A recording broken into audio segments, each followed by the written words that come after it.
What is up, everybody? It's Dr. Vibe here, host and producer of the award-winning Dr. Vibe show. Excuse me, the home of Epic Conversations. And I'm the host of Epic Conversations 2020 Best Podcast News Award winner, 2018 Innovation Award winner, given out by the Canadian Ethnic Media Association. And I host the only online show in the world for dads and fathers. It's sponsored by Dove Men Care, also co-sponsored by Dad Central, Canada's national father organization.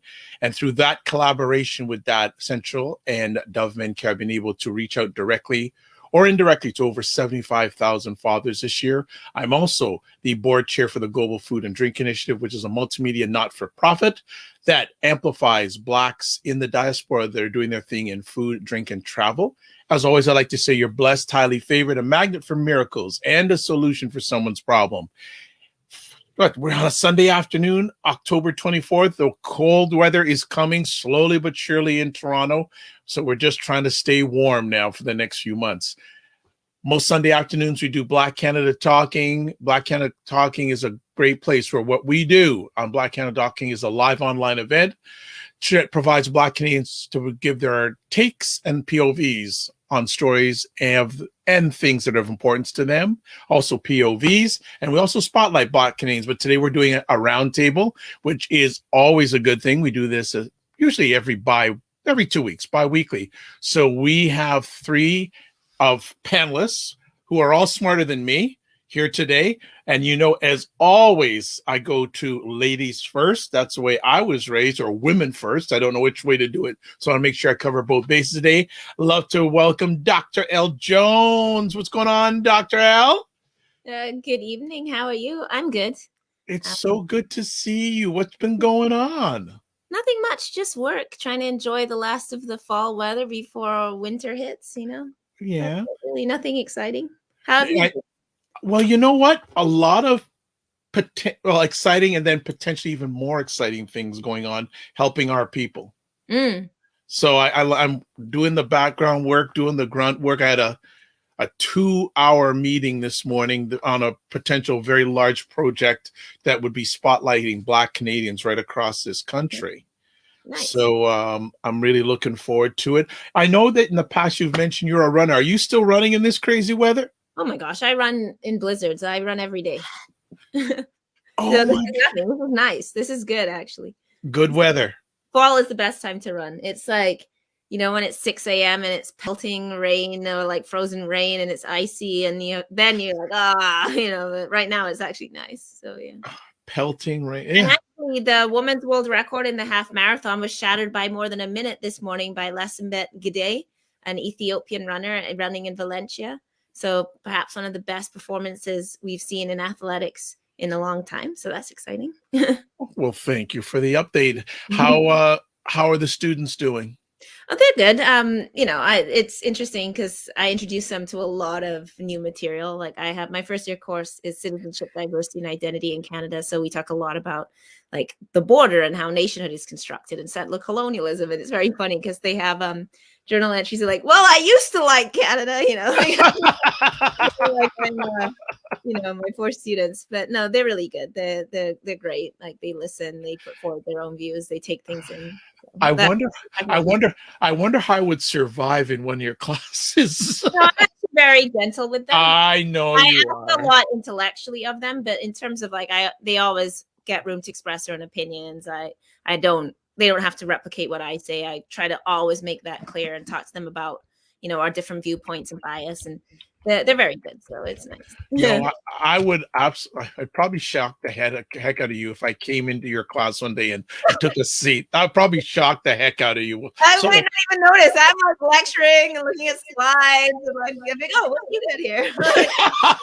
Well, look, I was going to say I wouldn't do that to you, but maybe I would. I don't know. I wouldn't do that to you. It would be funny. All right. Well, great to have you back as always. Next up, we have Cesar from Ottawa in his red and black. Yes, indeed. How are you, my brother? I'm very good, brother. Hello, sister.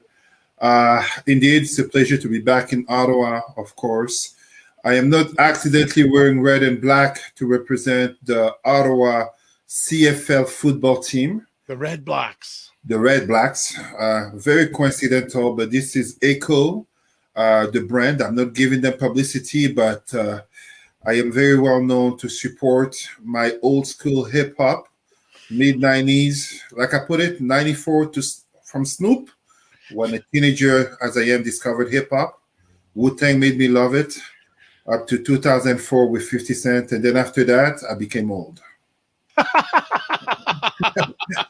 That's the best and kindest way I can put it, without throwing too much criticism at what today is called hip hop.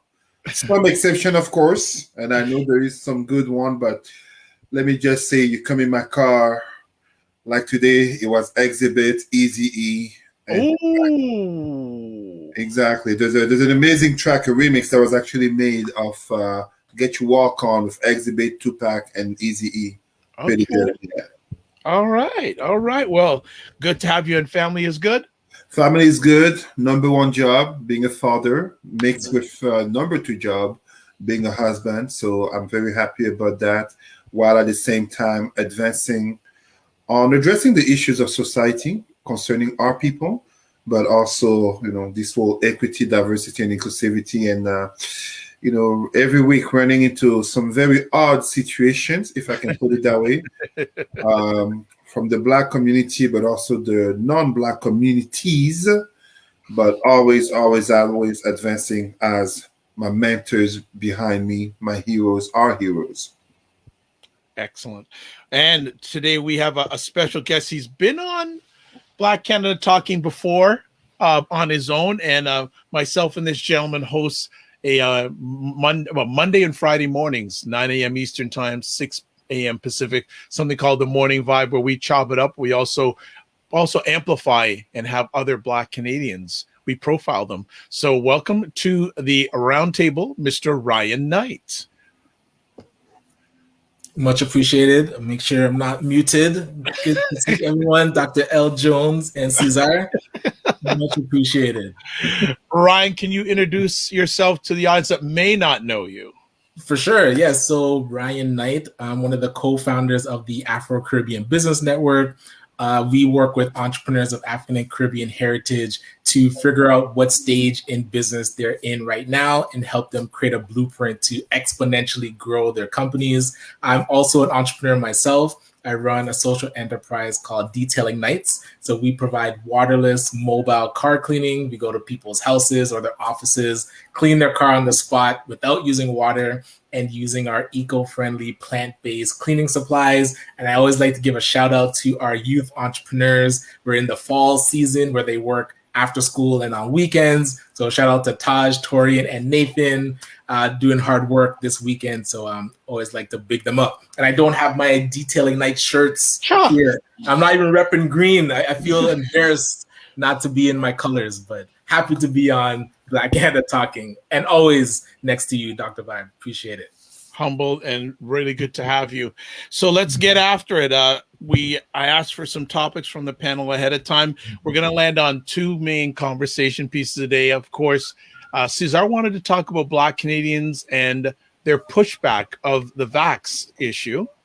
And then in the second half, we're going to talk about the ongoing journey of an organization called FACE. And Ryan Knight was in an article this week on buyblacks.com. We'll get to that a little later. But Cesar, I want you to take the lead. And also, I know, El, you want to add another component of the vax conversation involving Leslyn Lewis. So, Cesar, I'll let you take the lead and we'll continue from there. Go ahead, Cesar. Thank you very much, brother. So, look, we've talked about COVID.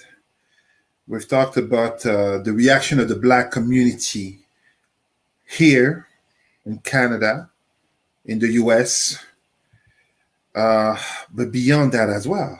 We can think about COVID is actually even killing in Haiti. It's killing as well in Africa. It's killing as well in Brazil.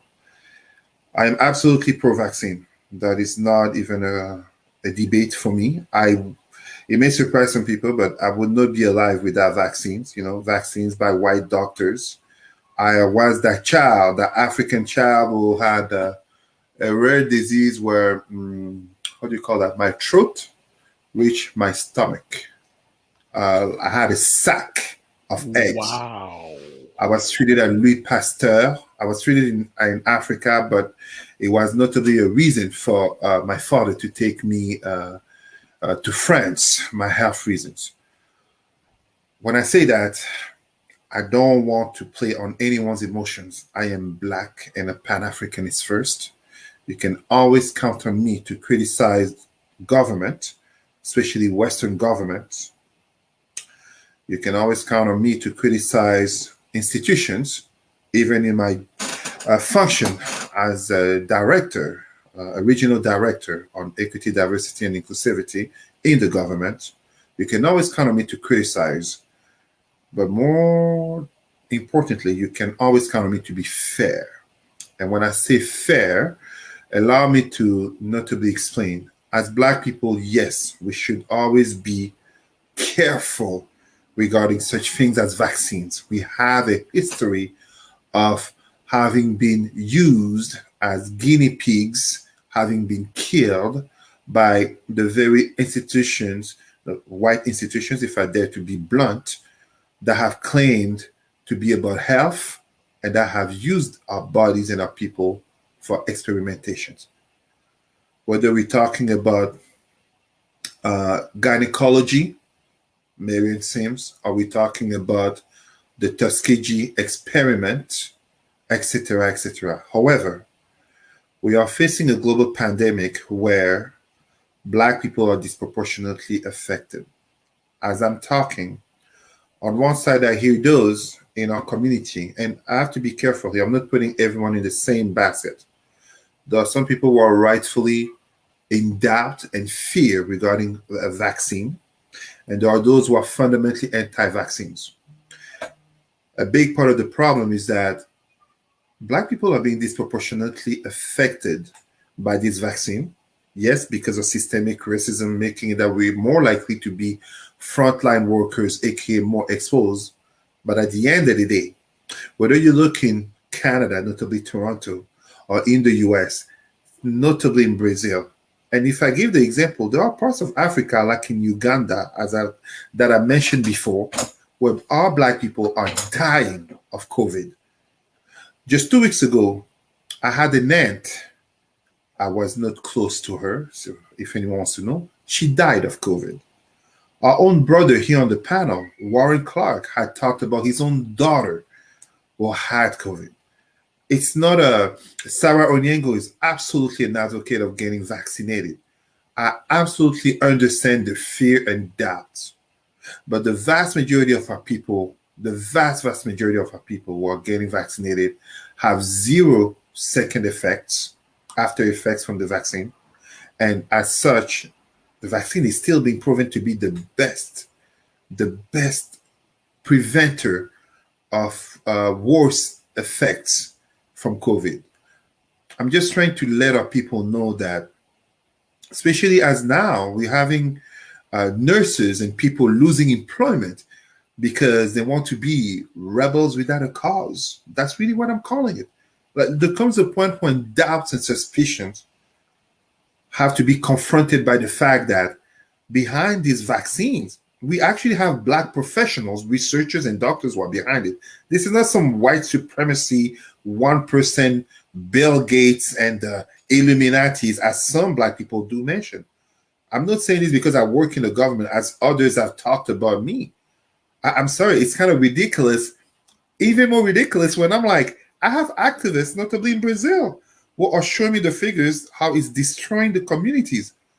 You know how crazy it is when I have white people that I know in Africa who are sharing to me how COVID is killing Black people in Africa. They're not making it up. They're working with Black activists on the ground. I'm not there. I didn't come talking about Uganda out of nowhere. I'm not even talking about Cameroon, where I'm born. But even in Cameroon, in an extended family members, my own baby sister in France, this is not in Africa, in France, in Paris, she had COVID. So absolutely, I think we have to take COVID vaccination more seriously. the impact, notably what is called long COVID. I have chronic health issues. I don't wear glasses to be cool. I wear glasses because I lose my eyesight in each eye because of any light. Any light. The nights in the nightclub are enough for me to go blind. There are plenty of people to be to testify to this. It's chronic health issues. So despite my chronic health issues, I checked with my doctor. We went through the ingredients of the vaccine. He told me you will have zero problem. I was totally fine. Yes, some people can and will have after effects. Guess what? Some people even die of taking Tylenol. So I just want our people to really take this seriously, because I feel bad when some of the Black people that I know are very anti-vaccines, they barely make $50,000 a year. They are barely into entry-level position where they've been for 10, 15 years.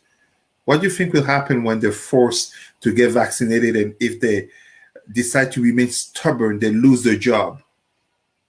I'm seeing long-term consequences of impacting our Black families far more than taking a vaccine where, FYI, in terms of the world, if we look at raw numbers, we are disproportionately affected.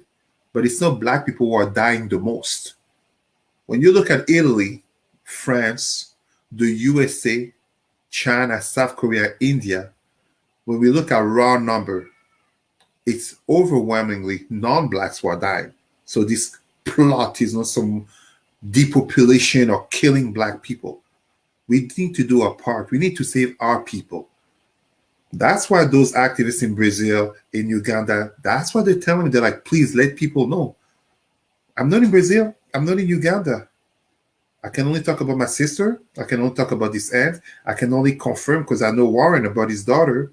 I can only talk about the people around me.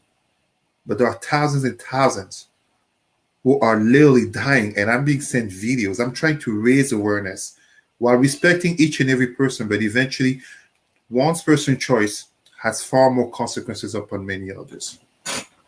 Allow me to stop there for now so that my brother and sister also get to react. No problem. Thank you for a great start to the conversation. Elle, your thoughts, and I know you want to bring in Leslie and Lewis into this too, so please go ahead. I'll bring that up at the end. So just to build off what Cesar was saying, I think, first of all, we need to differentiate between the reasons why Black people are scared of vaccine mandates or the vaccine, which is tied to obviously our historical relationship to government and the healthcare system, as opposed to the white supremacist intersection with the vaccine anti-vax movement that we're seeing all over the place, right? So there's obviously like one reason why the PPC got so many votes in this election, like 6% of the vote up from like 1%, is because they were able to really tap into this anti-vax thing, like this whole anti-vax movement. And it very much crosses with white supremacy. That is just undeniable when you look at who's out protesting, when you look at the narratives. Anti-vaccination discourse and white supremacy go hand in hand. And that's really important for us to understand, first of all, because then a lot of Black people who are coming at it from a completely different perspective. Black people are saying we don't trust the vaccine because there's a history of governments experimenting on us, because we go to the doctor and we know doctors are racist, so we can't trust health information. But then that is being weaponized and used by what is a white supremacist, white nationalist movement in the most cases, and crosses there to then use Black people. So an example is all these NBA players, right? So Kyrie Irving, for example, is not playing for the Nets right now because he's refusing. He doesn't like the idea of the mandates. And there is a reason behind that. Like, I agree that it's frightening. I'm not hot on this notion of like people logging and tracking us, right? We know where that goes for Black people. So every time I go to a restaurant, every time I enter a building, you know, when I went to the library yesterday, I do think Black people are right to be concerned about like what is happening to that information and that data. We already had this fight with street checks, right? Where we were like, but what happens to the data when you survey us? So I think we do need to be asking questions of like, when you're making these lists and we have to give our email and our phone number and our whereabouts, like what is happening to that? And like Black people are right to question that. I think we're right to have concerns, but we should be getting vaccinated. So the concern isn't I'm not going to get vaccinated. I think we are right to say like what happens is information. If there's vaccine passports, we know Black people may be targeted from that information. We know there's a history of selling our information to law enforcement. These are not ridiculous questions, but we should not compromise our health and public health and the health of our communities in some kind of misguided response to that, right? Like we can get the vaccine and also say I'm not sure I like this notion of the government like having my data in particular ways. And so we've seen people raise this, but then also play into the anti-vax part. So Kyrie Irving, Andrew Wiggins, who like was refusing to get the vaccine and tried to get a religious exemption, and then of course ended up getting it because it was that or playing. But Kyrie Irving right now has said that he's like not playing. And what you've seen is all these like racist Republicans that can't stand when Black people kneel, right? So when Black people take a political stance and kneel for the national anthem, that's disgusting. Why don't you just play sports? But when Black people are like, well, I don't want to get the vaccine, suddenly they're heroes of the right wing and they're talking about freedom. So it's funny that when our freedom is freedom from policing and freedom from state violence, you know, we're too woke. But when the minute you buy into like these limited white ideas of freedom, these people are being held up as basically these tools of like a very racist movement. And that's not to say again that Kyrie Irving doesn't have an analysis. He's a very intelligent person. Like he has an analysis of what he's talking about. But I think where it becomes misguided is like, what are you sacrificing yourself, Kyrie Irving? Like, what message are you sending to Black people that die of this disease so much higher than other people, or get, you know, like we die, we get infected, all because of the social causes of health that impact us due to poverty, due to like resource theft, due to the racist healthcare system, due to doctors who believe that we feel pain differently than other people, that we have thicker skin than other people, so needles don't go in our skin in the same way. Like, these are all things that like actual doctors believe. And so we have to be very careful about this. And of course, before I get to Leslyn Lewis, which plays off the NBA stuff, I think also, I mean, it's really frustrating to see, you know, like there was actually a protest maybe 3 weeks ago here, and it was like huge on Citadel Hill of the anti-vaxxers, and they like went into businesses and, you know, were basically harassing the servers and stuff, which they're allowed to do. Like, let a Black person go to the club like wearing a t-shirt with like the sleeves too long or something, and oh, there's a dress code, right? Like they'll call the police to kick us out of a club because we're wearing a do-rag. But like white people can go into a restaurant and literally harass the serving staff and nothing happens to them as they're unmasked and bullying and harassing people. So that happened here. But I'm like, is this really your idea of what an imposition on your freedom is? Like, you understand that Black people can't move through borders. Like, Black people are stuck in prison cells. Black people are stuck in housing where we're being controlled in terms of like what business you can have in your home. And I'm sure Ryan's going to raise some of these issues when we talk about the limitations of like business funding. You know, when you're telling Black women, you can't braid hair in your house, like you can't braid hair if you're on social assistance without us taking your money out. You know, all these things that are like constantly policing and surveying us, which nobody cares about. And then a white person's like, oh my God, I have to show a piece of paper. Like the world is going to end, you know? And I'm like, you know, so we just see, and we have seen this throughout this pandemic, like just the sheer caucasity of whiteness, right? Like the minute they're asked to do anything for other people, it's like the world is going to end. How dare you? You can't ask me anything. Freedom. You know, I'm not going to get a vaccine. You can't tell me what to do. Like toddlers basically throwing a fit, which is exactly why it intersects with people who also think that it's somehow impacting their freedom if you don't shoot Black people or racially profile them, or like Black people getting jobs is impacting their freedom, or Black people talking about racism is impacting their freedom. So on a final note with that, somebody who was also, and we've talked about this on the show before, so the good thing about having what I think now we can call perhaps a long running show at this point is that we've had topics that we've talked about before, and like we kind of can follow that on our commentary. So I know Cesar had talked a lot when Leslyn Lewis was running for leadership of the Conservative Party, and Cesar, and so maybe after Ryan speaks, you might want to come back in on this too. Cesar spoke a lot about like, you know, not Yas Queening that, right? Like we don't need to like celebrate like every Black person's like, you know, actions. So we can both say, well, you know, Leslyn Lewis probably experiences racism and it's probably a very difficult path, and also be like, but I don't think I want a Black woman leading this party, right? So Cesar really talked about that. And so she's been engaging in a lot of this, like, you know, anti-vax stuff, particularly masked under the idea of like the vaccine passport. And what I thought was interesting is like in one of her tweets, so she starts talking about never again in history, I think she says, have children being used as shields. And I'm like, really? Not residential schools? Like not enslaved? Like I can think of a million times when Black and Indigenous kids have been used as shields for adults, but never has this happened in history. And then she goes on to talk about basically that like vaccine mandates and like using kids 9 to 12 to talk about vaccines. It's quite incoherent as a tweet, but essentially I'm trying to find it, so I'm not doing her disservice by paraphrasing her words because that's not good. So let me just pull it up. Okay, so she said, never have Canadian children been used as shields for adults. Pause. Parents question vaccinating kids 5 to 12 without long-term data, a low risk of fatality, and cautions echoed around the world when the treatment neither presents. And she goes on into a thread to basically say there's not evidence for vaccines. By the way, there's no evidence for using tasers on kids, but the conservatives don't have any problem with that. Tasers have never been tested on children because, like, obviously nobody in their right mind would be like, yeah, come like shoot electrical volts into my child. Yet, like, a third of tasers used in UK, for example, are against Black children. Just saying. So she goes on to this thread, and then Stockwell Day, who of course denied the existence of systemic racism in Canada, says, "Hope. History repeating? A Black woman letting a majority white male power structure know that she won't be told where to sit on COVID issues."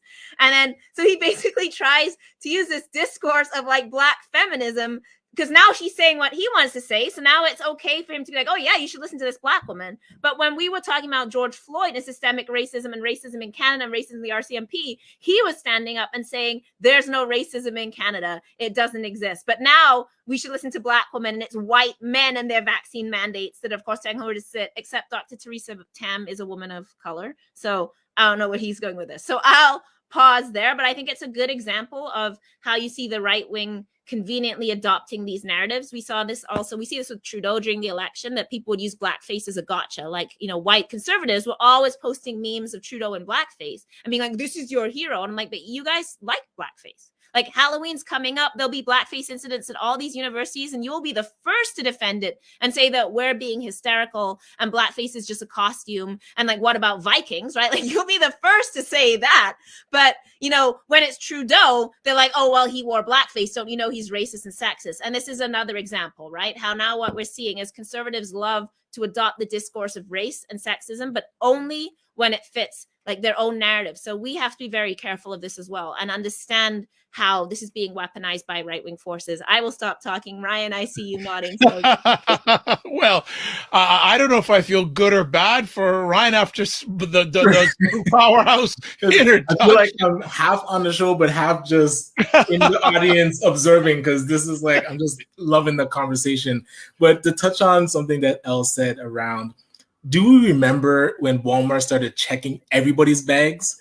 And it was a complete outright, like, white people lost their mind. The Walmart had to stop. They're like, okay, sorry, we'll pull that back. And really the biggest question that we're having, and it was touched by Cesar and Dr. L, is around that infrastructure and trust of the institutions. And what I want to really add to the conversation is around us not focusing on building our own infrastructure. I talked to a gentleman that runs a biochemical company, and he said if he got the right funding, he would have been able to create a vaccine that could have been one of the mainstream vaccines. I think that would have eliminated that trust piece, where if a Black scientist, Black-owned company is now creating the vaccine that's on par with Pfizer and Moderna and all the rest, we can now look at that and say, okay, you know what? We don't trust y'all, but we trust us, and we can go there. And then a lot more of the Black community would have gotten the vaccine and not use just the distrust. And really it's just spotlighting how much the Black community does not trust these oppressors that, again, like Cesar was saying, we have so much evidence like to back up our claims of why we do not trust the institutions. But then, like Elle was saying as well, that isn't an excuse to now put your health in risk. And I want to channel my wife, who's a frontline worker, and she works in hospitals as a nurse, a registered nurse. And she sees firsthand the type of death and devastation that's happening. And she's seeing it more with like obese. And then when it started impacting pregnant women and people that are put in the ICU, come in walking and then are incubated or intubated, and really quickly. And she had never seen things like this before. And then so many people dying. And like Cesar was saying, now it's affecting the Black community a lot more because we're a lot more frontline workers. The challenge against trusting the institution when now we're going to get sick, you have to do one of two things. You can either say, you know what, I believe the conspiracies and I know they're against us and I'm not going to take this vaccine. But you have to be very, very careful about your health. You can't knock the thing that's supposed to protect your health and then go out and be at Scotia Center or going to parties and just being at risk of getting sick, you might have to think about a different career. And again, they're actually going to force you out if you're not getting this mandatory vaccine. And that's where it gets into kind of the business side of it. Now we're saying it's mandatory, and the first people that are going to lose their jobs are the ones living week to week, paycheck to paycheck. It's not a choice that is really, you're really left with no choice but to comply.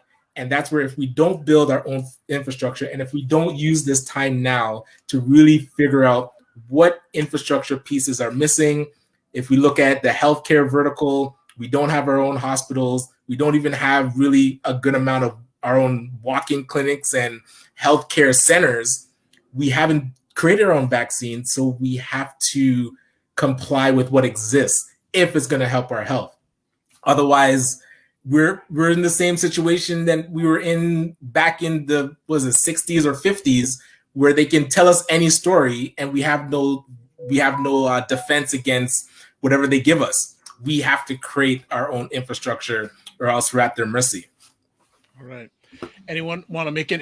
Cesar, go ahead. Go ahead, man. If I can I'm going to come on many of the points that were made. We have to understand that for the vast majority of Black people who are seemingly anti-vaxxers, I don't want to say conspiracy theorists in terms of such a blanket word that some people can take offensively. There's a place for doubts and criticism, and there is a place where it becomes irrational. For many of our people, they will buy into anything and everything as long as it sounds anti-white. For many of our people, one of the things that happen, the issue is not even so much the vaccine. It's the system, the structure of power. Even if you provide to them the facts that there are Black researchers behind the vaccines, even if you explain to them how the vaccine didn't just start being created last year in 2020, but it goes to SARS about 20 years ago. Even if you even if you provide the articles, even if I use the analogy of the condom and the seat belt, even if I do explain before it was law, like whether it be in California or against stealthing for removal without consent, or whether it be seatbelts being mandatory in the 60s and 70s, but it was actually created and used before and proven to save lives before testing on training dummies. This is part of what I would honestly call the miseducation, allow me not to say the N-word, the miseducation of Black people, where systemic racism impacting us to a point where, for too many of us, distrust lead to death by ignorance, death by conviction that to not do anything is better than to do something. That is a very dangerous logic. You basically trap yourself in your own mind. It's very psychological. We are hurting. We are hurting despite the facts that the studies are there regarding our communities.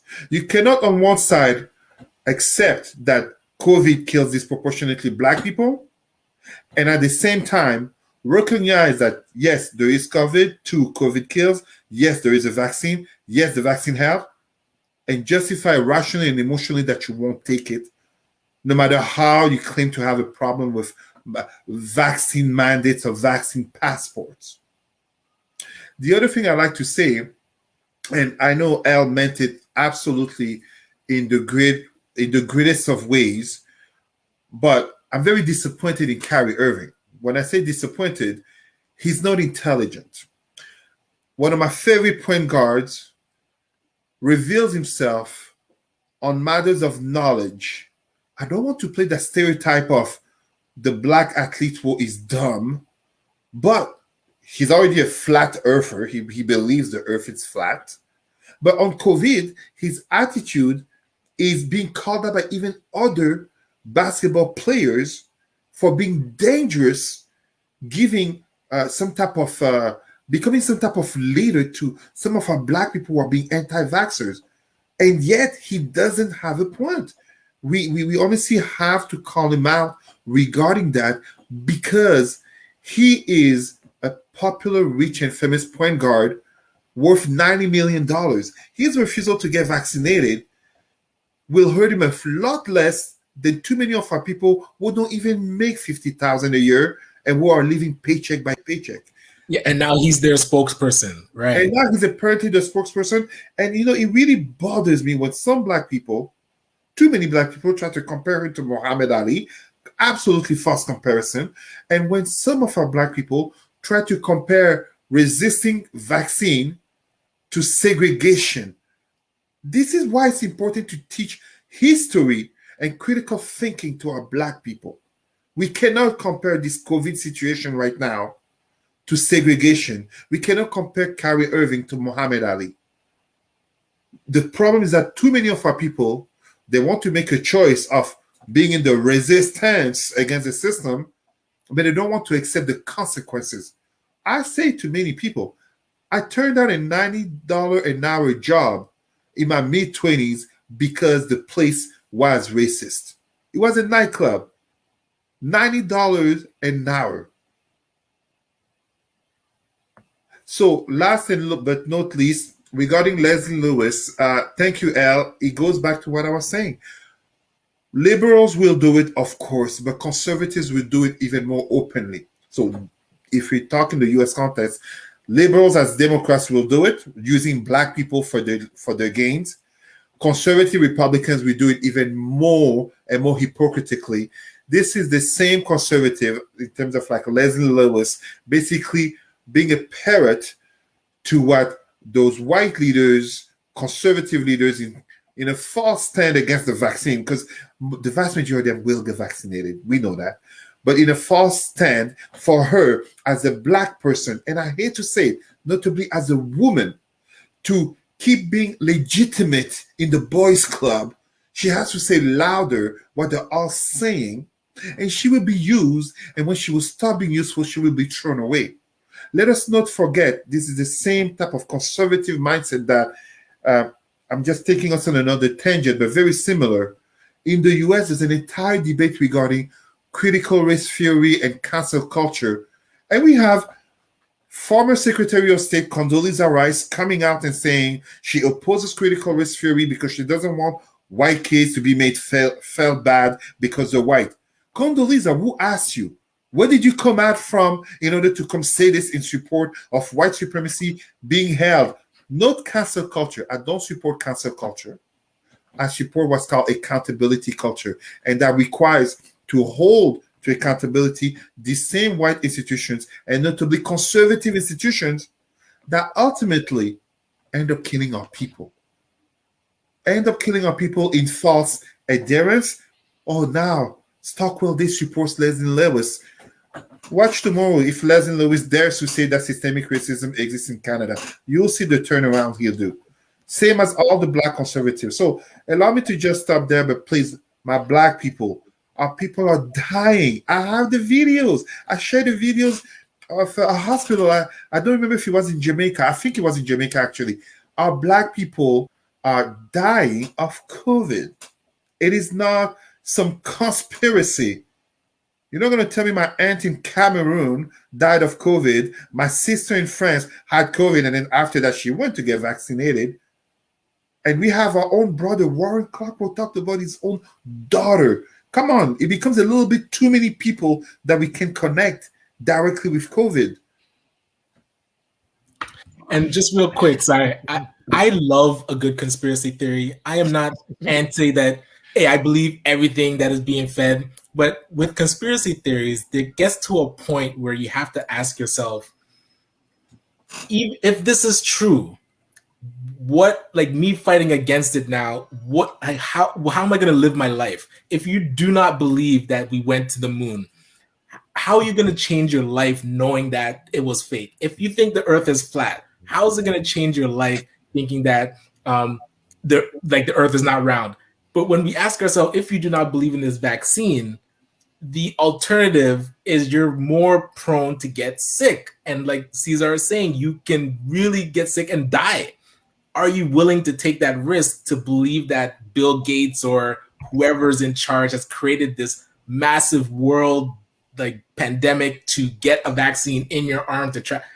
I'm just, hey, I got my shots. I'm just like, listen, if this is their play, I give them the slow clap and I say, well done, gentlemen. You got me double jab. If I'm gonna get superpowers from this thing and you can track me, I submit. But we have to pick our battles sometimes.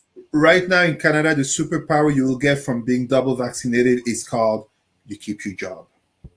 And also, that is a superpower in an incoming economic recession.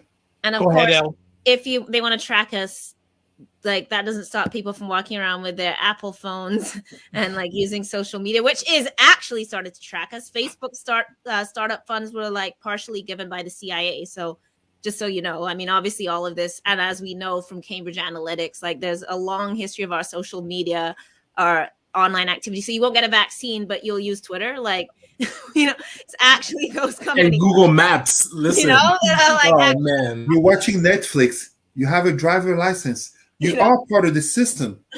Unless you're born, lived, and died in the woods, drinking water from the river, and living in like an Ewok from Star Wars in the tree, you are part of the system. You can be found. I want to go back to this question. What's my thoughts on the current 5 Black Liberal MPs in Parliament? I'm not going to give personal thoughts. I think, you know, I'm not going to do like a roast. In case you're wondering, am I a liberal? I'm not. I'm very open about this. I'm so far to the left. I mean, I'm barely even, you know, on the map when that comes up.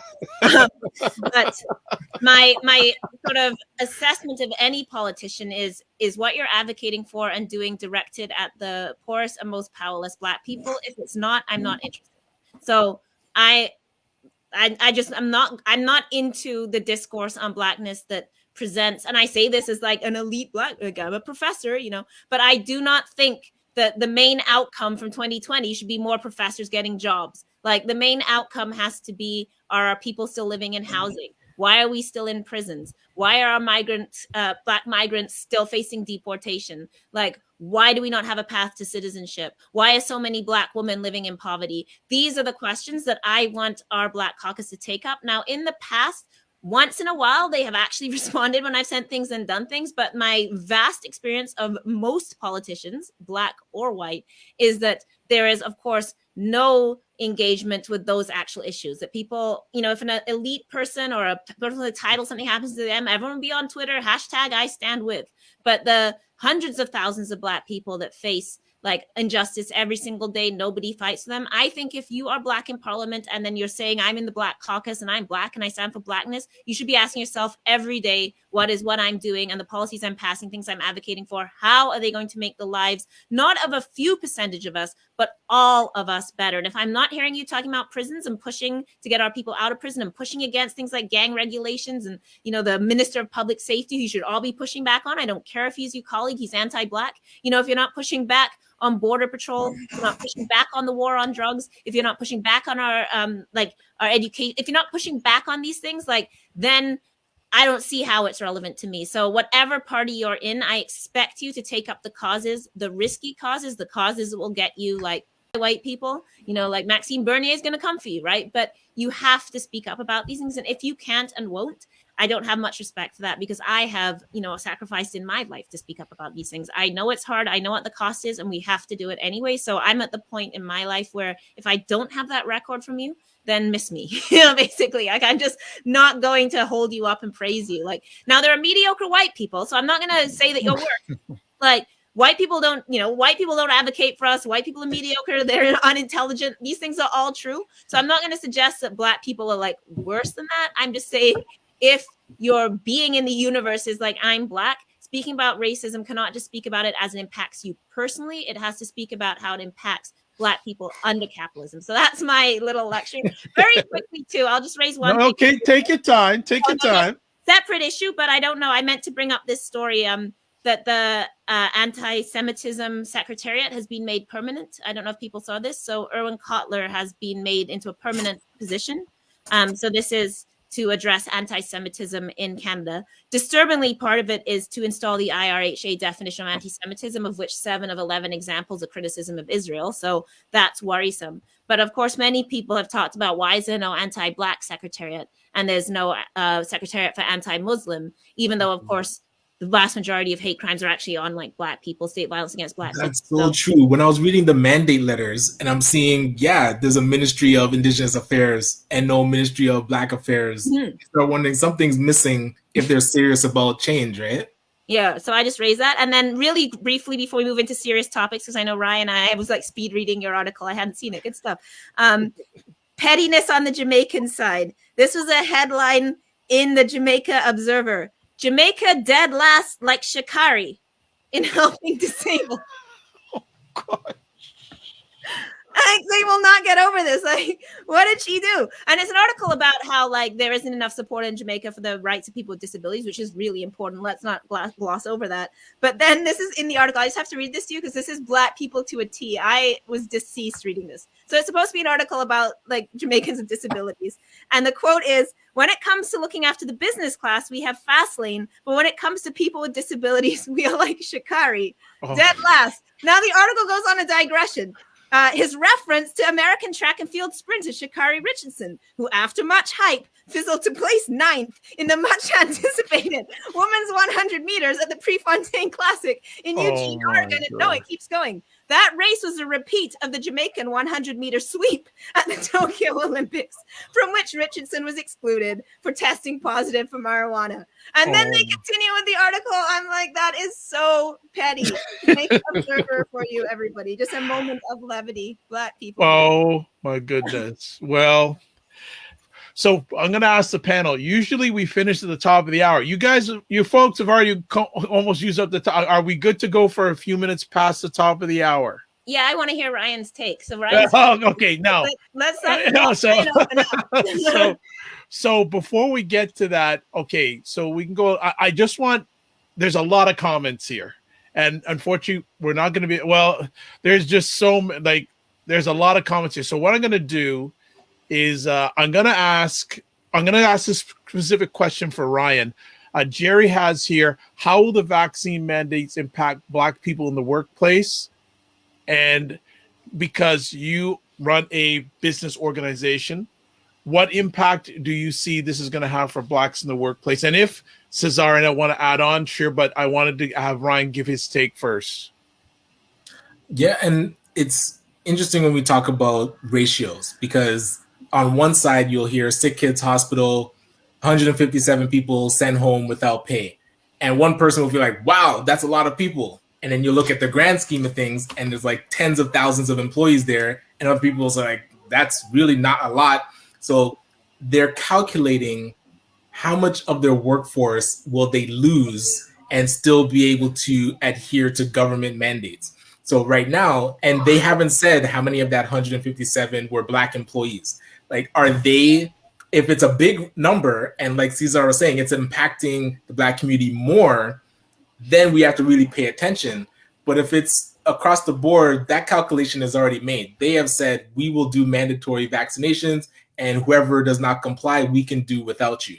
So those people that are working week to week, kind of hand to mouth, check to check, they don't have any bandwidth to make that decision to say, I'm not going into work and I'm going to just live off my savings. So I'm predicting that a lot of people that may be really against the vaccination and are against the mandate, when they miss that first check, they're going to go get their vaccine.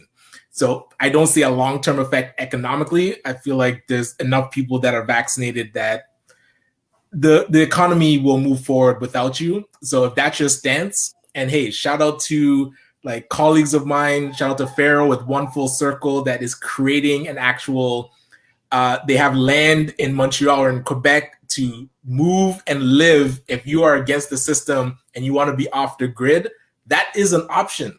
So don't feel like you're trapped in whatever's being fed to you. You have the option. I think Cesar said it. If you want to go live by the river and live off the land and get off the grid, you could do that. But the economy, it's made its stance. And if you either fall in line or you don't. Okay. Just want to put there's a question here from Jerry. How popular is the Conservative Party within the Black community? We won't get to that today. And why do most Black people vote for the Liberals? Again, won't get back to that today. What I would suggest, Jerry, is if you go to the Dr. Vibe show and if you take a look at the conversation we had on the night of the federal election, I think you would get a really, really good deep dive in regards to that. And periodically through our conversations of Black Canada Talking, that subject comes up, but I won't get into a deep dive today, but I will refer you to that conversation we had the night of the federal election. And one last thing, if our producer could just put up the flyer that I sent him. I'm actually co-hosting a conversation about the vax or I say the jab, or people vax, jab, whatever. So if the producer could just put it up quickly. Yeah, there it is. Black Vax Convo, real talk on conversation, vaccinations and the Black community. And I'm co-hosting it. It is October 28th, this Thursday, from 7:30 p.m. to 9:30 p.m. Eastern time. It's going to be broadcast on the Dr. Vibe Facebook page and YouTube page. So we have some panelists there. We have naturopaths. We have a Black lawyer, Black naturopath, etc. And please feel free to dial in. I'm going to be sending it out to all my communities. We want everyone's participation on it. Okay, we're done part one. Now, one of the reasons I love to have Ryan Knight on this platform. Why are you shaking your head, Ryan? Why are you shaking your head? Okay, for those, I'm just listening. Listening. Okay, well, you're going to be talking about a minute or less. Ryan, as you know, for people who he's very much involved in the business community. For those who haven't had their head in the sand, there is an organization out there called FACE, Federation of African, can't remember the rest Canadian of it. Economics. Canadian Economics. Long story short, they were given a large amount of money from the federal government to help administer loan programs for Black Canadian entrepreneurs. How long ago was this, Ryan?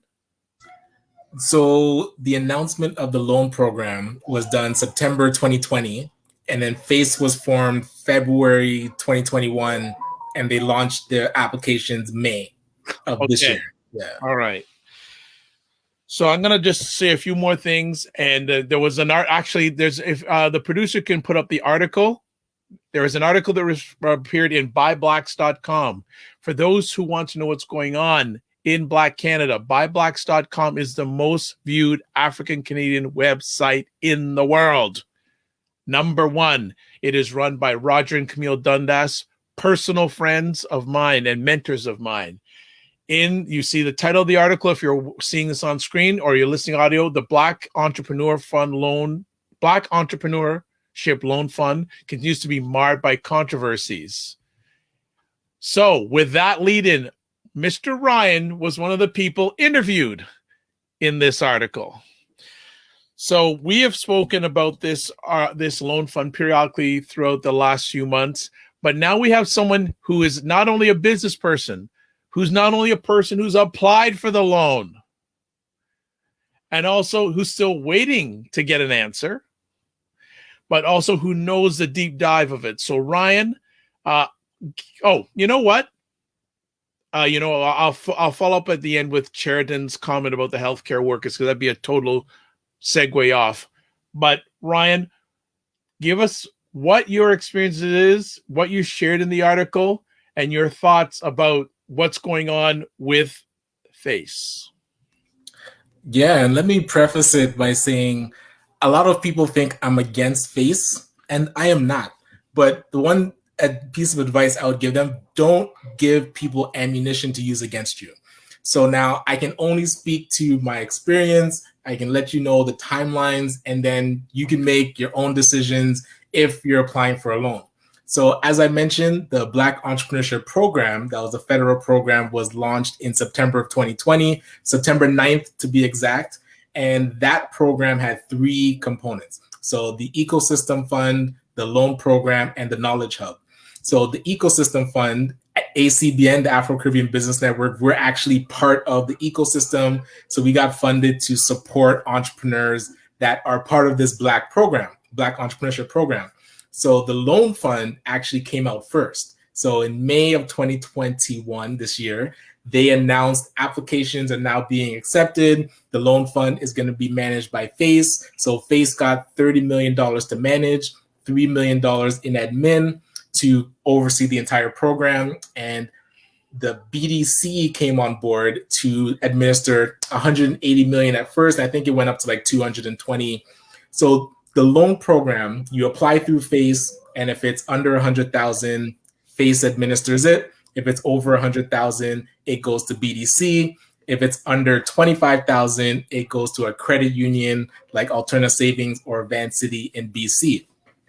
So to back up just a little bit, when the announcement was first made, the big banks were at the table. So CIBC, TD, RBC, National Bank, BMO, Scotia, they were part of the announcement. And when you replay Trudeau's words, you'll hear directly he said, the federal government has partnered with Canadian banks to create the Black Entrepreneurship Loan Program. When it was announced in May 31st, 2021, the banks were not in the announcement. It was said that the banks weren't ready, so BDC stepped in and they became the loan partner, and the banks are going to be in phase 2. So if you've been watching the news, RBC has created their own Black Entrepreneurship Loan Program, and not the Futurepreneur one, their own specific Black Entrepreneurship Loan Program that you can get up to $250,000. And yeah, pretty much you apply through RBC now. So RBC has really severed ties with Face, at least on the surface. Nobody will tell you why. Nobody will tell me why. Hey, CIBC, TD, Scotia, it seems like they're going to be next because they have not come back to the table with Face. So all that to say, as an entrepreneur, I see the Face loan. I say I've been following since the beginning. Our organization was actually part of doing some of the research to say, hey, what do Black entrepreneurs need? Even though a lot of our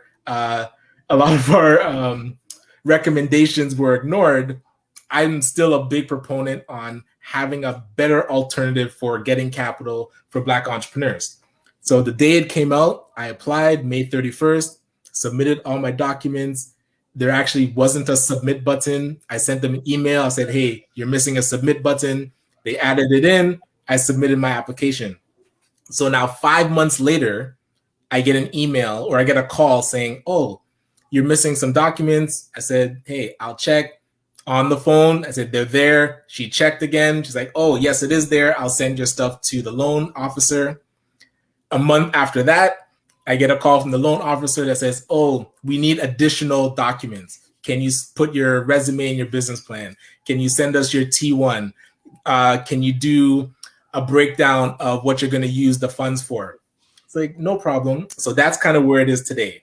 I submitted those. They said 10 business days, you're going to get a response. So I'm thinking to myself, so remember, this is before the RBC created their own loan. I was at RBC depositing a check. I said, let me see if I can talk to somebody. I said, can I make an appointment with an advisor? She said, sure thing. He's available at 3:30. This was in the morning. I came back, sat down. I said, what can you offer me? I'm a business owner. We're looking to expand. And she said, so she called, I guess, the business department.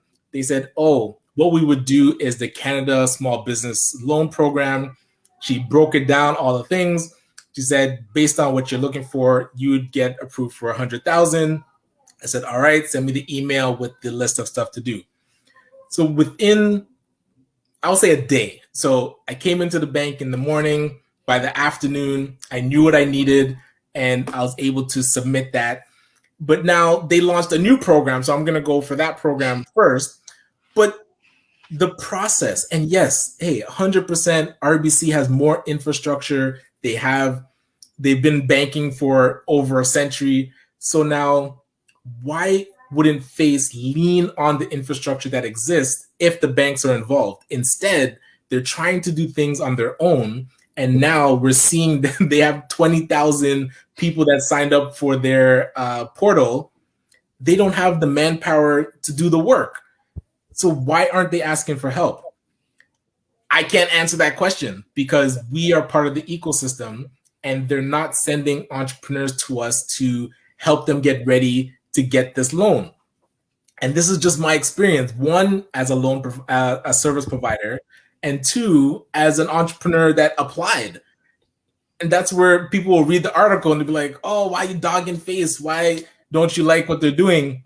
I am not a fan of bad project management.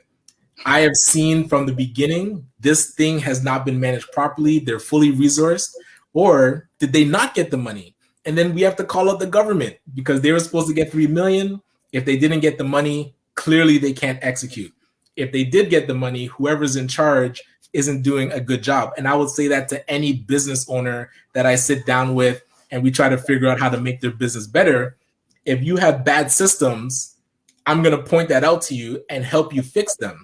If I point it out to you and you don't want to fix it, all I can do is write articles and be interviewed and say what I see. I can't do anything more than that if you don't want the help. So that's kind of the over. And this, so another, I've heard like, "Oh, it's because you haven't gotten approved yet that, you know, you're dogging face." Listen, every phone call that I get about face from people that have applied, I have not gotten one phone call that was a positive experience. I've reached out to Kemba Williams that was able to get approved, and her process was a lot better. She is versed in, you know, doing mortgages and was able to go through the process. She's actually offered to help the community and say, "Listen, I will do workshops and help you with the process," but not. And this actually goes to something that Elle was saying. If your program isn't going to support the most vulnerable of the population that the program was built for, it was built for Black entrepreneurs that are having trouble accessing capital at these banks that have a history of systemic racism, then what is the program for? If it's only going to help the 5% of entrepreneurs that are totally on point with their business plan, cash flow, they have collateral, they own a home, they have property, then those entrepreneurs can go into banks and typically get funding. The rest of the 95%, this program isn't helping. So I'm struggling with what the purpose of it is. And it's tough to get a straight answer or for them to be transparent. I apologize. I know I've been talking for a while, but I'm trying to give like as much of the overview of what I've experienced in this whole, and I'm such a fan of the concept. This is what kills me. I want us to be able to create our own infrastructure. Face is not, they're not interested in creating our own banking system. All they want to do is manage the government's funds, and they're not even doing a good job of that. That's just facts. So that's kind of where we're at with that. Who would like to add on to that? And I'm glad that we have someone who's actually been exposed, who's actually gone through, is going through the process. One last thing before either Elle or Cesar jump in. Ryan, to the best of your knowledge, how many? I know what you're gonna ask. How many entrepreneurs right now are in limbo? Oh man. So if I go by what I see, we know for sure 2 entrepreneurs got funding. So they had 20,000 sign on to their portal, so create accounts. At last, they put out 14,000 that started their applications. And then they said about 1,200 had finished their applications. So if we say 1,200 out of the 20,000 were able to just get to the finish line and submit, those 1,200 are now being sent to the loan review committee or the loan officer. And out of those 1,200, we've only heard of 2 that have gotten funding since May. Elle, what do you got to say about this one? You're on mute, Elle. I'm looking at the article, Ryan, and I also wanted you to say about your point that you made in the article about the Black Community-Owned Credit Union and some of those recommendations. Right. So what we recommended is they've now allocated, let's say it's a $300 million pot, some of it's bank, some of it's government. But with the government side, they're actually putting up $30 million for this loan program. to create our own Black focused credit union, it would cost about $15 million in, I'll call it startup capital. So that is money that has to be kind of deposited or invested into the bank, and then they would add on deposits to that. So if they took the 30 million, took 15 million of it for us to be able to create our own infrastructure, and then the banks, we would be able to lend off of the money that they're putting towards the program, the credit union would then become an entity that is leveraging the money that the government has said is for the Black community. So right now, if you look at what the program looks like, so $30 million, let's say Face gets that 30 million or 33 million. What bank are they putting it in? They won't tell you, but I can guess. It's not a Black-owned bank, 100%, and it's probably one of the big five: TD, RBC, CIBC. So when they deposit that money into one of these banks, who's collecting the interest? Who's able to loan off of that money? The banks are. So who's really benefiting? Not the Black community. So now that's what we're left with. And when we propose other ways that would actually have a longer, more impactful ripple effect, they dismiss it. They're like, no, we can't do that with the money. The government says we can only do X. So who's really in charge? Are they just a branch of the government that the government says, hey, do X, Y, and Z, and they can only do that? Or are they representing the Black community where we're saying there should be a grant component to it? You should actually use some of the money to create our own credit union so we'd have infrastructure, but they can't do that. Okay. The article's back on the screen. You can take it off, producer, please, and thank you. Cesar, do you have any comments? And I'm going to read some comments from one of our audience. Otherwise, Cesar, when you're laughing like that and you're tugging on your neck, I'm going, oh boy. I have a lot of comments. It makes me very upset. It just goes back to what we were talking months ago. And I mean, this actually connects to the entire conversation we've been having. Why do Black people distrust the government, distrust the system? It's things like this. It's a lack of innovation. It's a great concept that starts, that sounds so Black empowering, that sounds so, we're getting the tools, and yet, it benefits a small minority. It benefits a small minority who, by the standards of the white created system, can check all the boxes. It is lacking in innovation and adaptation to the realities of a community. It connects directly to what Elle was talking about earlier in terms of how is it that there's an anti-Semitism secretariat and now the person, the envoy, is made permanent, but we don't have that for the Black community? Why is it that we have CIBC banks that have, not just CIBC, Scotia banks and others, that have Chinese writings in the Chinatowns? We don't find the equivalent for the Black community. Why is it that we have Jewish hospitals, but good luck having something called the Black hospital? It's all connected. Like, I'm sorry, it's all connected. The initiative is great on paper, but we know how too often the application is something else. The understanding that to uplift systemic racism requires an economic integration. I mean, the heroes behind me, notably Brother Malcolm X and Brother Martin Luther King, addressed it very much. You know, the 1963 I have a dream speech. It wasn't just about skin color. It was about the walk on poverty, which disproportionately affects Black people.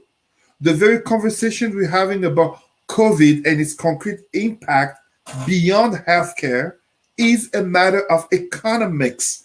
Pandemics hurt people and create opportunities. Guess who tends to benefit the most of opportunities in a racist system? It is those who are privileged. How many of our people, Sister L can say so much about it, being in Nova Scotia, but also with the assistance of other of our Black figures such as Robin Maynard.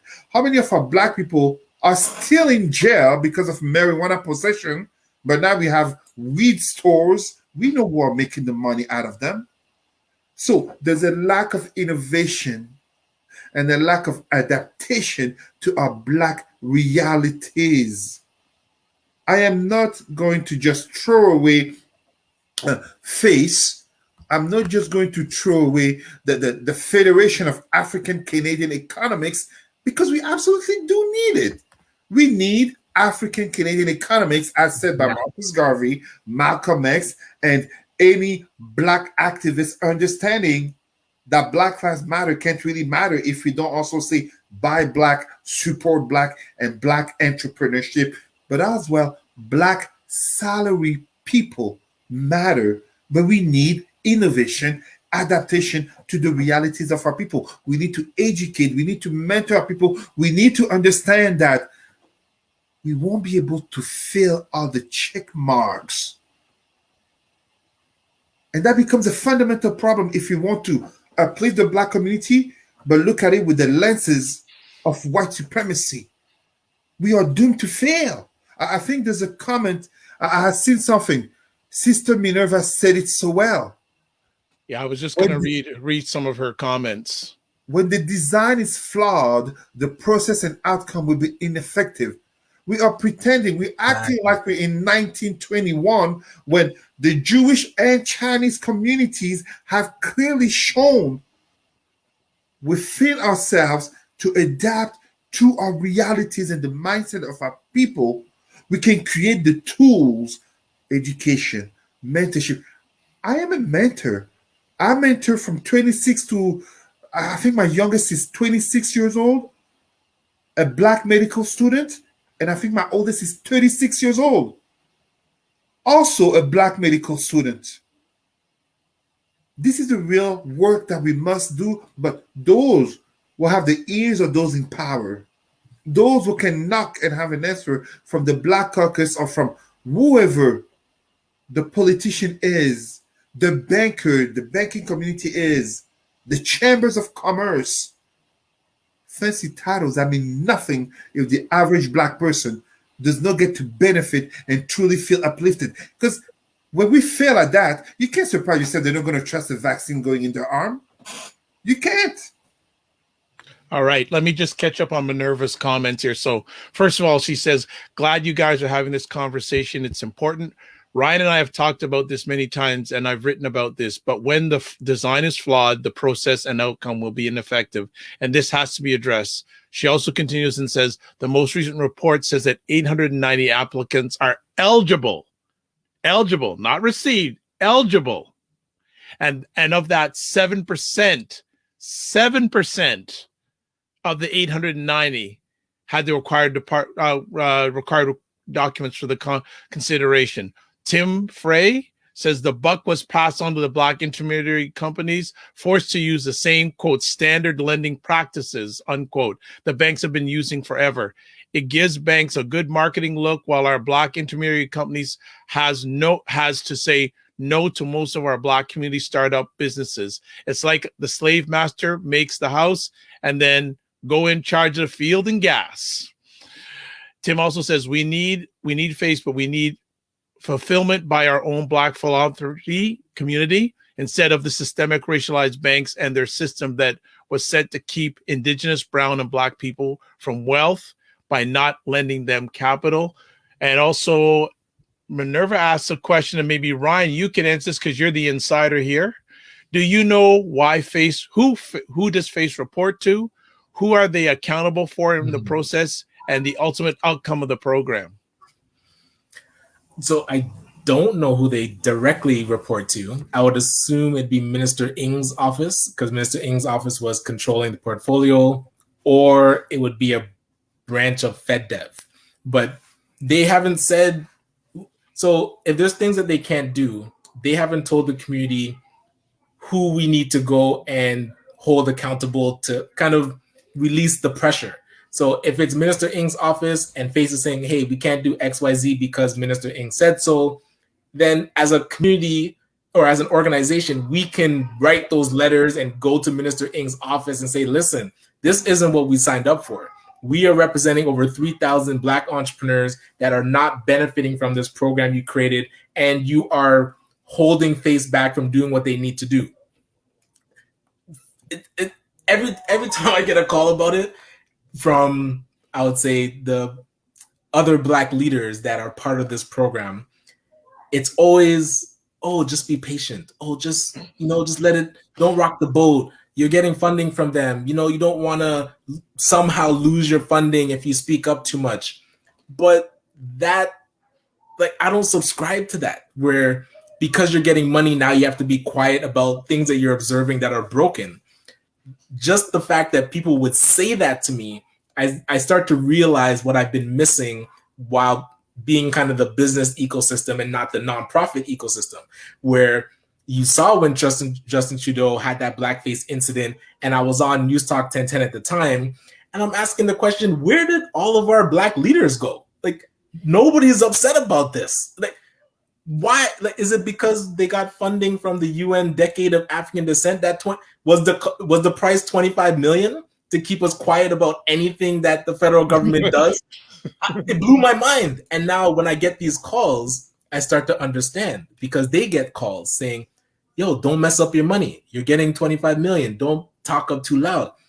That we have, and the only way is to wean ourselves off the titty of the government and get into our own infrastructure that has enough capital that we can be sustainable. And we're not there yet. I'm not saying give back the money. Hey, I'm getting a paycheck from running our organization, and there's 5 other staff members that are now getting paid by getting this funding.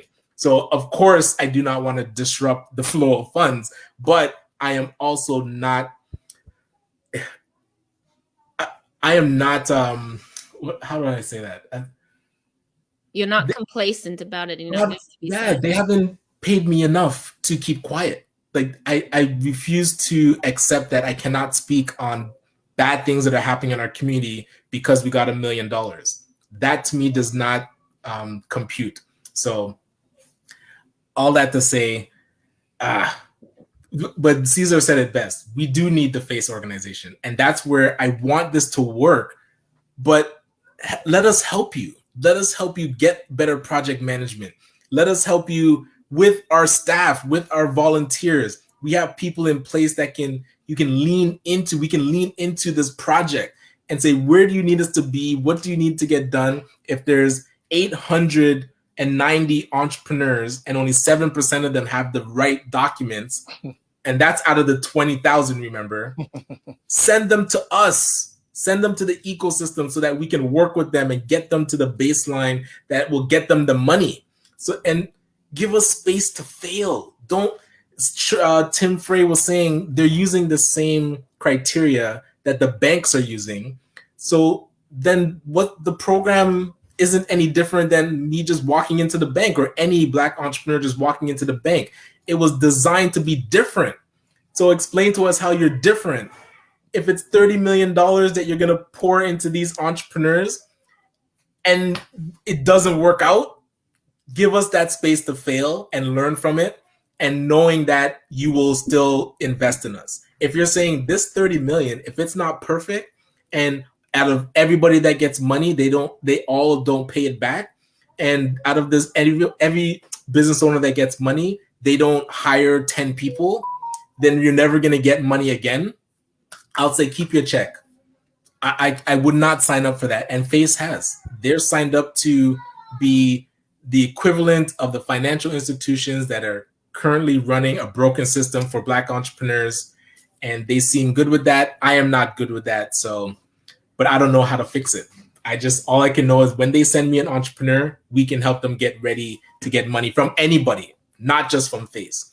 We get entrepreneurs ready for capital from any revenue source that is available. Go ahead, Cesar. Allow me to just add something important here. Something that a lot of people must understand is that when FACE, the Federation of African Canadian Economics, was started, and in terms of the Black Entrepreneurship Loan Fund, so it's important to understand Black African Canadian. Words are mattering. It's targeting a community. When it was begun, some of the conditions on paper, talking about majority ownership, over 51% by Black Canadians, but also must identify as Black. When you have these type of words, but you fail to address and recognize the particularities of the community in terms of its lacks, deficiencies that require adaptation and integration, that is a fundamental problem. It's kind of like creating something great, amazing, claiming it's for a group, but in that very creation, such as the processes, putting in the elements for the failure of the vast majority. What was the intent truthfully? Because you can see the intent as nice as it can be on paper, but when in terms of impact, you don't even have 50% of those applying being able to receive a fund. You don't even have 25%. It becomes a systemic issue that are within the creation. They're not even at 10%. It basically becomes exactly the very structure of what white supremacy is. White supremacy works. It works for white people. For Black people, it is doomed to fail by the nature of us being Black. So we cannot have something African Canadian economics, Black entrepreneurship. Those are words and words created by the very same system in using the structure and the criteria of white-owned banks in a system of white supremacy very much condemn us. When we look at Marcus Garvey and UNIA, still to this day, 100 years later, the biggest and most successful Black organization in the world, still to this day, 100 years later, it was from Black creation to Black-led to Black execution for Black people. We have a problem when 100 years later we can't succeed. I'm not trying to be, it's not conspiracy. It's not some, my fist is in the air. I could be white and say the same things. There's a problem in the very system and its creation when you can't deliver to 50, 25%, 10%. That's a high failure rate. Something must be reviewed, and you shouldn't need to wait 5 or 10 years down the road. Ella, anything you want to add?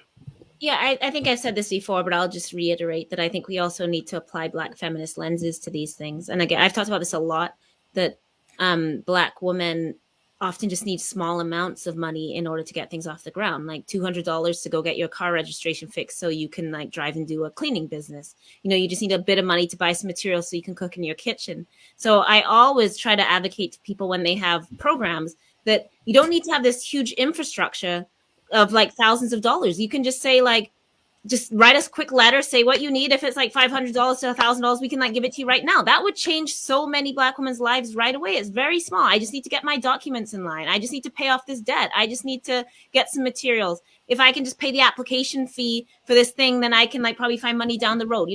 These are all things that our people need. So as Ryan's saying, that if you just replicate the same structures that already put us out, it doesn't do if I'm Black and I have an MBA, sure, I'm sure I know how to do the application and, that's great. But if I'm Black and what if I have a criminal charge? Shouldn't a Black entrepreneurship program be recognizing that many of our people have those charges and that's a barrier, and therefore we should be making that not a barrier? That many of our people have great business sense.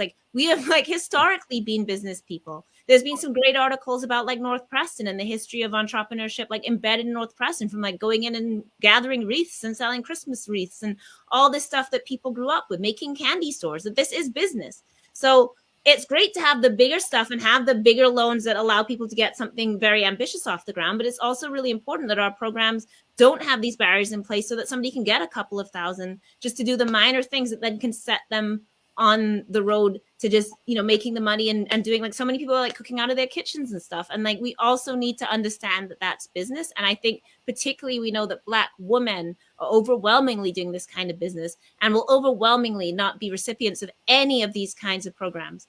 And then the final thing, Ryan, I really appreciate a bit about the credit union. There's a lot of obviously programs now where Black people are suggesting, for example, that if you're a Black person in a job who makes good money, commit 1% of your salary into a community fund every year. And we can use that as mutual aid, right? So we have wealth. I mean, Martin Luther King was talking about this at the end of his life. If you read I've Been to the Mountaintop, we all remember it because it's a speech before he got shot, but he talks about Black economic boycotts and like boycotting Pepsi and Wonder Bread in that. And he talks about how like if you just took Black American wealth, Black Americans, and this is like in the 60s, would be like the 9th most wealthy country in the world. So we have money. We have a Black middle class. We have a Black wealthy class.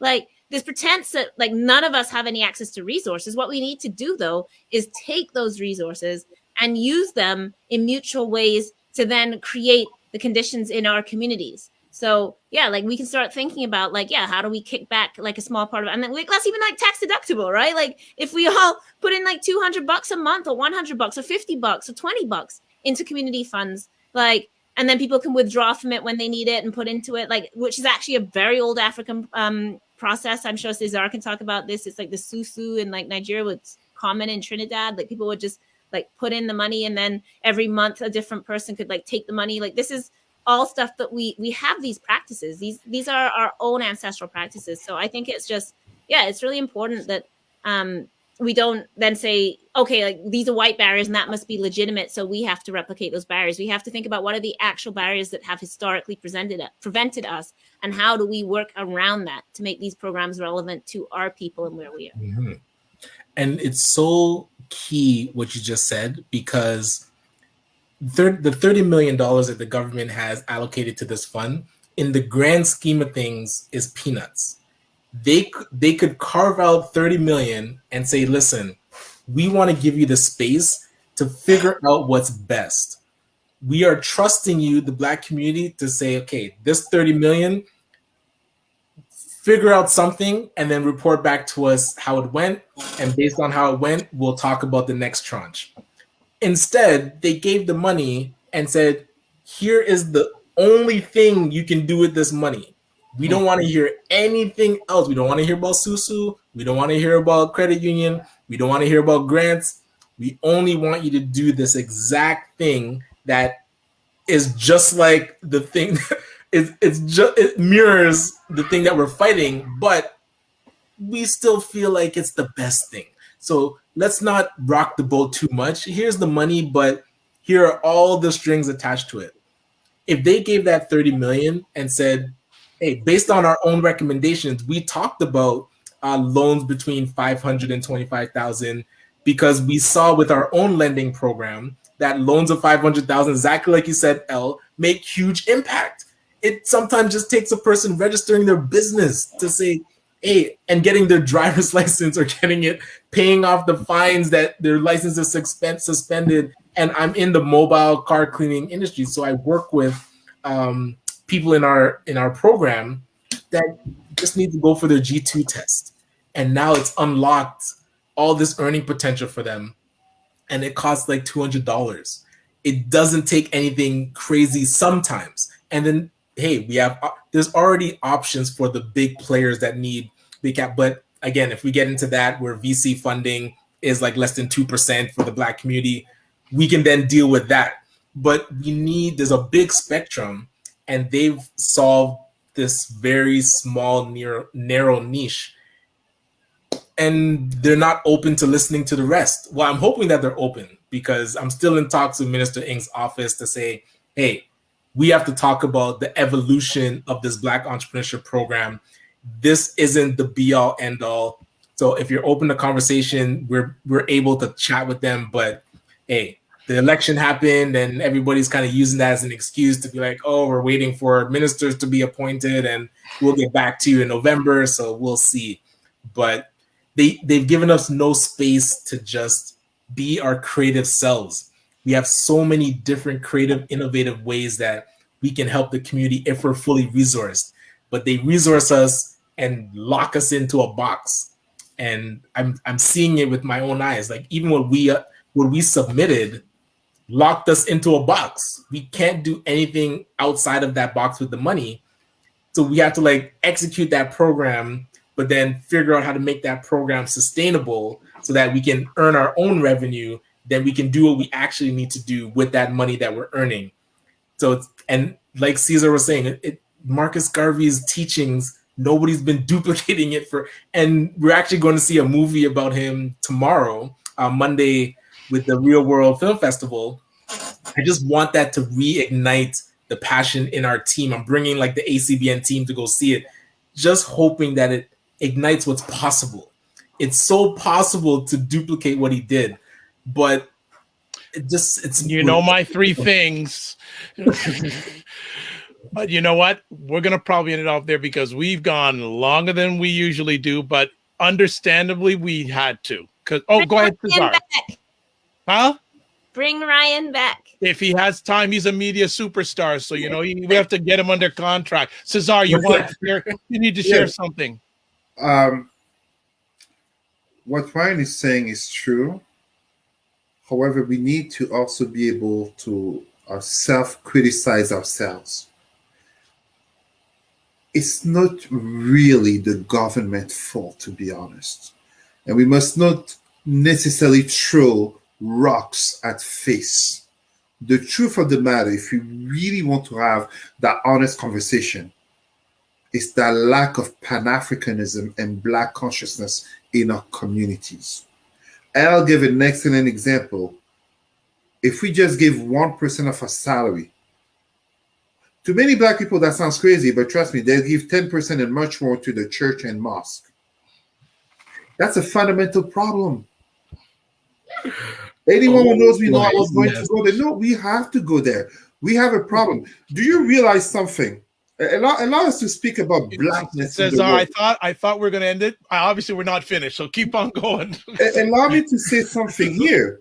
If we dare to talk about Blackness as a whole, Africa as a continent is the #1 producer of churches and mosques, not of hospitals, not of universities. Ivory Coast does not have a world-renowned hospital, does not have a world-renowned university, does not have a world-renowned company, but Ivory Coast has the greatest basilica in superficie in the world. That is a fundamental problem. The same fundamental problem that when we look at our Black community in Canada and in the US, all the way to Brazil, looking at Europe, Africa, and in Asia, I've identified 3 cancers to the Black psyche. Number 1, entertainment. Number 2, consumerism. Number 2. Number 3, religion, aka Christianity and Islam. But the number 2 cancer, consumerism, what does it do? It makes it that Black people are seen and valued as customers, not as entrepreneurs, not as people will put money back in the community, not as people will save. When we look at the Canadian average savings, it's less than $5,000 per family. I think in 2020, it was something like $1,100 or $2,200, less than $5,000. And when we know they talk about Canadian, they're talking overwhelmingly about white people. So we know for Black Canadians, it's lesser than $5,000.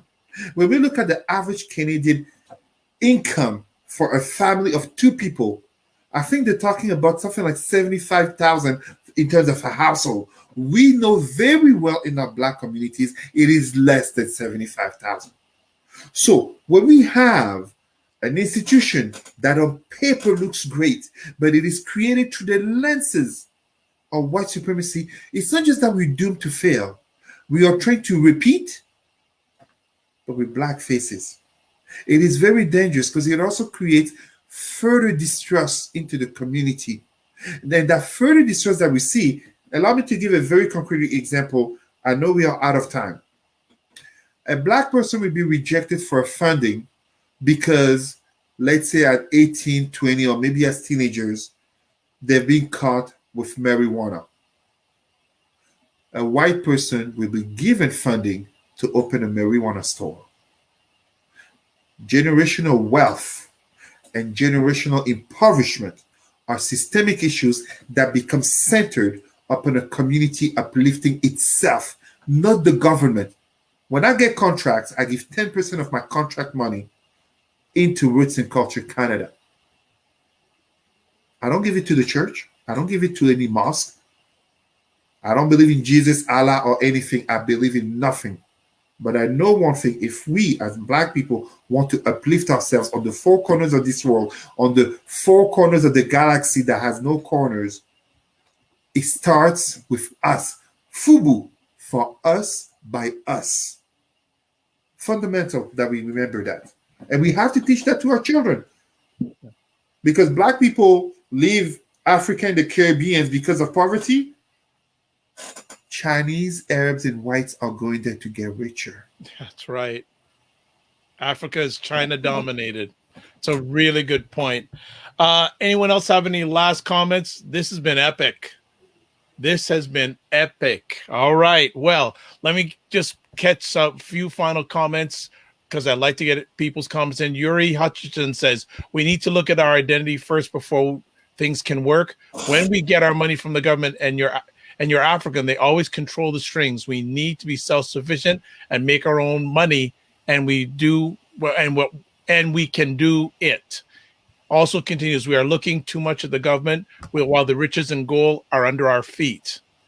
Also, there are Lebanese and Indians who run the supermarkets while the Chinese are taking over African countries' ports in Africa.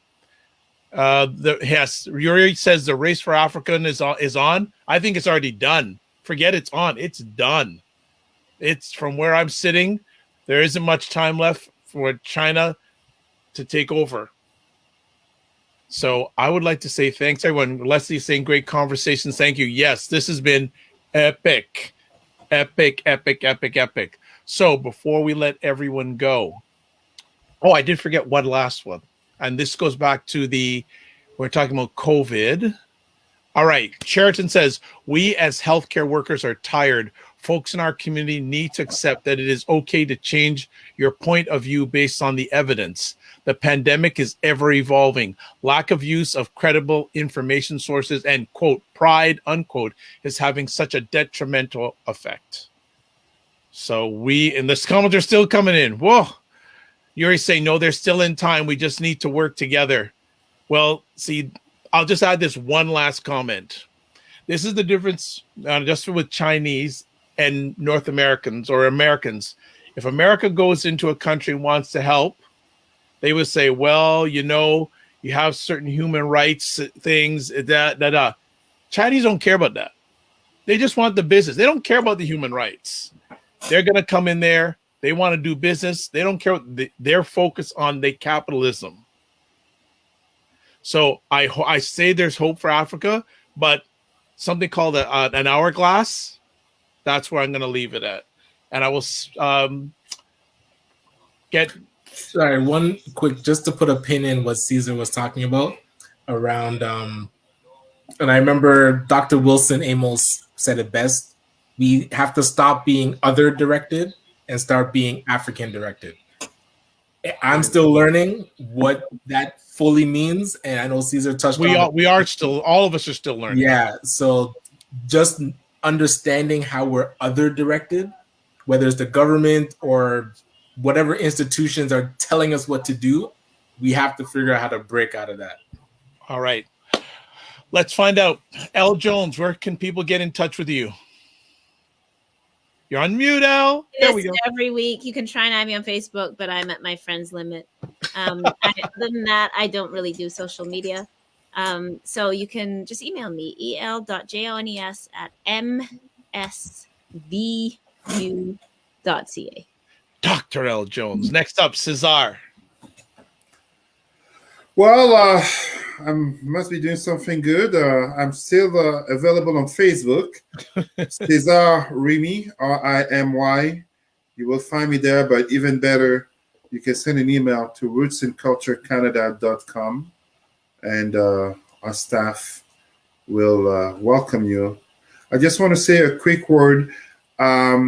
Very quickly, I want to give a great word of support to all of our people who are doing great work, who are not getting a media voice as here, who are not being interviewed even by mainstream media, but very silently in the background, they're supporting, they're cheering, they're listening to Dr. Vibe, they're writing in the comments, they're sharing. Too often, you are not given the credit, but deep down, you are Black and proud, and you are really keeping the faith in the work for the community. Please keep it up. Our children need to see you. They need more of you to be involved and to support. Thank you, my brothers and sisters. And I would just say Ryan Knight. Yeah, I mean, best contact is through WhatsApp. You can text me 647-225-3309 or go to ACBN's website, the Afro-Caribbean Business Network. So the website is acbncanada.com. If you're an entrepreneur that's looking to take the next step in your business, definitely fill out our business needs assessment form. We will call you back and figure out how best we can support you. And if you need capital, grants, operational support, we're here to help. And remember, there are now 30 Black-focused business organizations that have been funded through this ecosystem project or program. So the money is there for the organizations to help you. Do not let them sit on their hands. And that's including myself with the ACBN. Put us to work. Make sure you call us and figure out how we can support you so that we can, just get your business to that next milestone. Fantastic.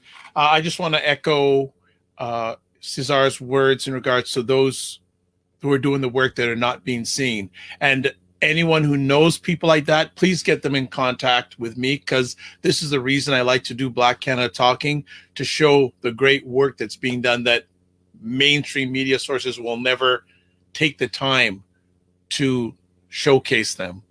I just want to say a few things. Thank you to all three of the panelists. We went way over, folks. So you got to give them a big thank you for taking the time. I'd like to thank everyone in the audience who watched this live or on the replay, or who'll be listening on the replay. This was epic.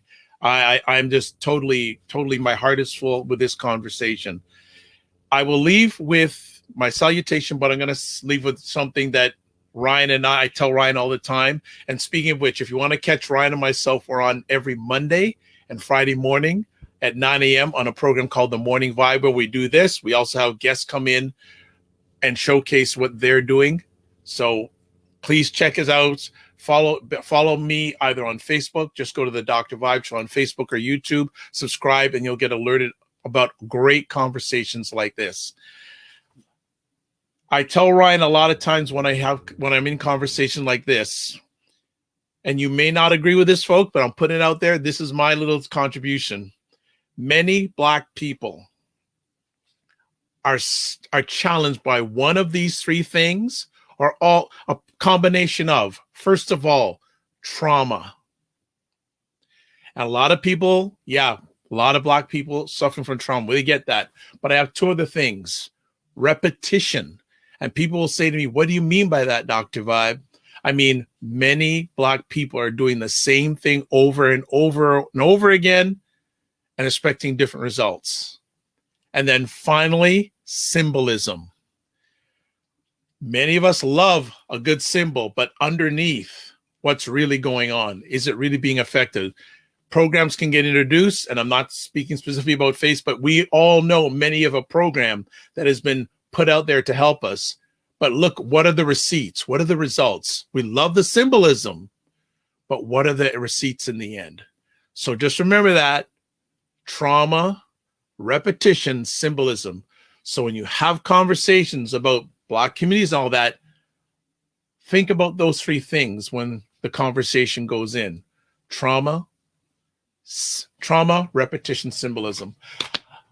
As always, finish off with this. Live your life as a dream. If you can dream it, you can make it. Sometimes you have to get small to get stronger. Block assumptions. Then aim bigger, aim better, aim higher, aim wider. Love, faith, and respect. Remember to give yourselves grace. And thank you to BIA Media for hosting this epic conversation. We'll be back on Black Canada Talking next week. Have another special guest coming on. And watch the replays, subscribe, YouTube, and on Facebook. And also, if you're around 7:30 this Thursday, the 28th of October, hosting the Black Vax conversation, myself and some others going to have a roundtable conversation. God bless, peace be well, keep the faith, and walk good.